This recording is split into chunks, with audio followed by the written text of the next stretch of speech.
अभी Oxford university ने research करके थोड़े महीने पहले यह बात बताई कि आप अगर भगवान के मंदिर में हम जब जाते हैं तब साष्टांग दंडवत प्रणाम करते हैं ना, अगर आप नित्य 5 साष्टांग दंडवत प्रणाम करें तो जीवन में कभी आपको ऑस्टियोपोरोसिस नहीं होगा। It is proved, scientifically proved, experimentally and clinically proved. ऐसी 1000 बातें मेरे पास है कि हमारे महान ऋषियों ने हमारे सत्य शास्त्र में जो बात लिखी है, it is absolutely scientifically true. तो ये श्रद्धा रखना, ये विश्वास रखना कि ये बात सही है, तो जीवन में आपको बहुत काम में आएगी ये सब बातें। तो कभी फंडामेंटल्स को प्रश्न मत पूछना, भगवान कहां है, किसने देखे। सी ये वर्ल्डली बातें हैं, is first seeing and then believing. जो दुनियावी बात है उसमें सिद्धांत क्या है? First seeing and then believing. भगवान की बातों में है first believe and then see. बात ही अलग है, तरीका ही अलग है। तो दुनियावी बात का तरीका आप वहां कैसे जुड़ पाओगे? तो फंडामेंटल्स को कभी प्रश्न मत पूछना। एक बार एक आईएम में ऐसे ही बात कर रहा था, क्वेश्चनर हुआ, तो क्वेश्चनर में किसी ने प्रश्न पूछा कि स्वामी आप बात कर रहे हैं भगवान की, लेकिन मैंने भगवान नहीं देखे,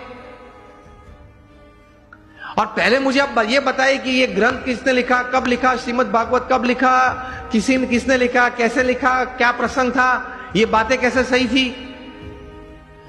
मैंने बोला आप मुझसे उत्तर चाहते हैं? तो उन्होंने बोला हाँ। मैंने बोला उत्तर के पहले मैं आपको एक प्रश्न पूछना चाहता हूं। आप क्रिकेट खेले हो? आप में से किसी को पता है कि ये 3 स्टंप किसने नक्की किए? मैं भी क्रिकेट खेला हूं। हमने किसी ने ग्राउंड पे जाके प्रश्न नहीं पूछा। आप सब बुद्धिशाली हो, इंटेलिजेंट हो, पढ़े लिखे हो, लेकिन एक भी व्यक्ति मेरे सामने अभी उंगली ऊंची करके बताए कि मैंने एक बार क्रिकेट के ग्राउंड पे जाके अंपायर को या मेरे कैप्टन को या अपोजिशन टीम को पूछा था कि ये 3 स्टंप तैर किसने किए, उसको नक्की करने की अथॉरिटी किसने दी, उसने 3 नक्की किए तो वो एक्सेप्टेंस करने वाली कमिटी कौन थी, उसका नाम आप मुझे दे, उसके बाद मैं क्रिकेट खेलूंगा। चलो उस वक्त बुद्धि नहीं थी, अभी तो है ना, मैंने बताई आपको। अभी कल जाकर पूछना। आप मैच चालू होने से पहले आप ओपनिंग बैट्समैन के रूप में बैट लेके अंदर गए और पूछो पहले मुझे ये 3 स्टंप का इतिहास बताएं, ये 22 यार्ड की पीछे उसका इतिहास बताएं, ये बाउंड्री लाइन का इतिहास बताएं, फिर अगर मुझे उसमें कॉन्फिडेंस आया तो ही मैं क्रिकेट खेलूंगा। तो बाकी के खिलाड़ी क्या बोलेंगे? अलग अलग उत्तर आते हैं। बोलेंगे तो नहीं, अगर मेरा जैसा को तो बैट एक पीछे से मारेगा, चल बाहर। व्हाट आई मीन टू से, ये सिद्धांत याद रखना, अगर जीवन में कोई भी क्षेत्र में काम करना हो या आनंद लेना हो, सिद्धांत फंडामेंटल्स को कभी प्रश्न मत पूछना, पद्धति को प्रश्न पूछना, सिद्धांत को मत पूछना, सिद्धांत स्वीकार लेना। उसी तरह भगवान का आनंद, भगवान की शक्ति का आनंद और भगवान के कर्तव्य जीवन में अगर महसूस करना है तो उनके अस्तित्व के बारे में कभी प्रश्न पूछना नहीं पूछना, स्वीकार लेना, चलते रहना आगे आगे आगे, आपको सब कुछ दिखेगा।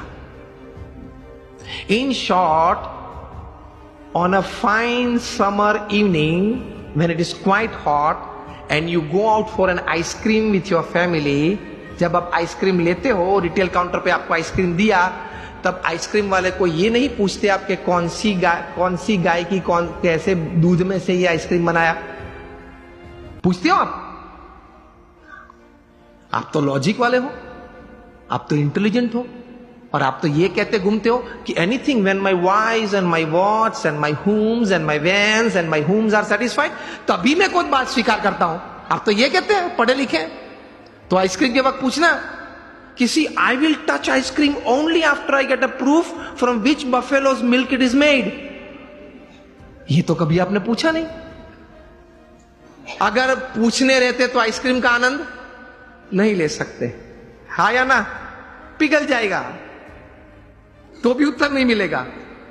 तो कभी बहुत इतिहास सिद्धांत की चिंता मत करना, स्वीकार के आगे चलना, तो आप जीवन में समृद्ध बन जाएंगे।